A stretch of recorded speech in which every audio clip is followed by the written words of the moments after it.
I met Amina in college. She was my roommate, my confidant, my sister from another mother. We did everything together, from late-night study sessions to sharing dreams about our futures. She was always the calm one, and I was the fierce protector. If someone hurt Amina, they hurt me. One afternoon, while eating instant noodles in our tiny dorm room, Amina casually mentioned she liked a guy who worked at the university clinic. I teased her for blushing so much. Little did I know, the guy she was describing was none other than my then boyfriend, Malik.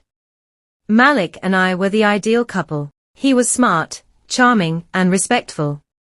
We had been dating for 2 years, and were already talking about marriage. Amina even helped me pick out the fabric for our traditional engagement ceremony. She smiled through it all, never revealing a thing. Our wedding was beautiful. Amina was my maid of honor. She tied my headpiece, held my hand before I walked down the aisle, and gave the most heartfelt speech. I thought I was the luckiest woman alive, married to the love of my life and supported by the most loyal friend. 6 months into the marriage, Amina began spending more time at our house. She said she missed me and felt lonely. Malik didn't seem to mind. He was always polite, always respectful. But I started noticing stolen glances, brief moments that felt too intimate. Late-night texts. Whispered conversations. Amina borrowing my clothes without asking. Malik defending her when I got upset.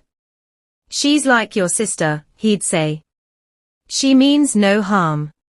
I wanted to believe him. My mother came to stay with us for a week.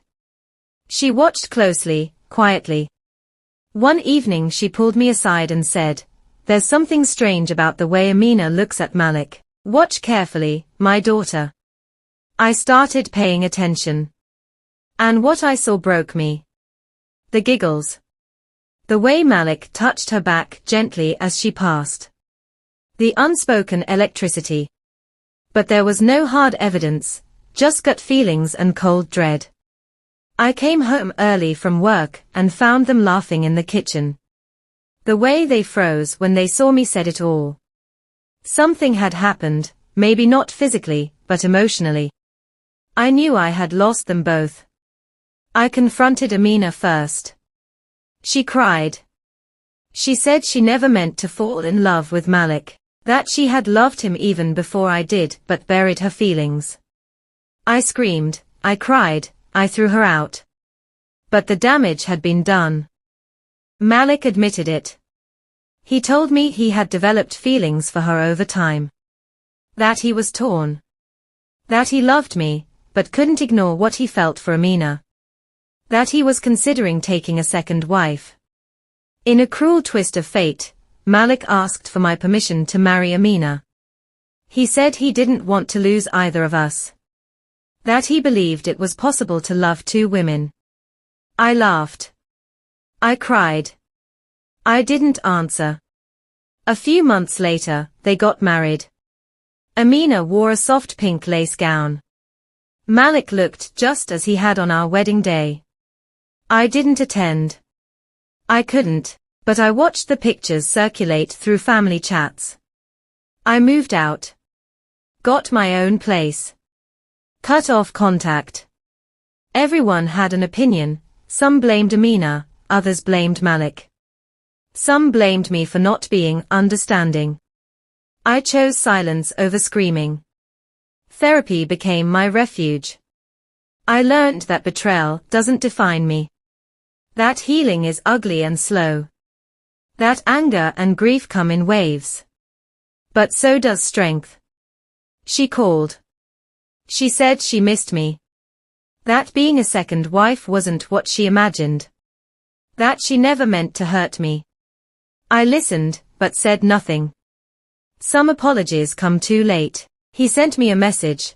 "I think I lost the love of my life." I didn't reply. Because sometimes, silence speaks louder than closure. I started a business. I traveled. I laughed again. I met new people who saw my scars and didn't flinch. Life didn't end with betrayal. It started. Dear me, trust your instincts. Love deeply, but protect your heart. Not everyone who calls you sister is loyal. And even the ones you marry can shatter you. But you will rebuild. This is my story. One I never thought I'd share. But healing lives in storytelling. And today, I'm no longer the broken woman who lost her husband and best friend. I'm the woman who found herself.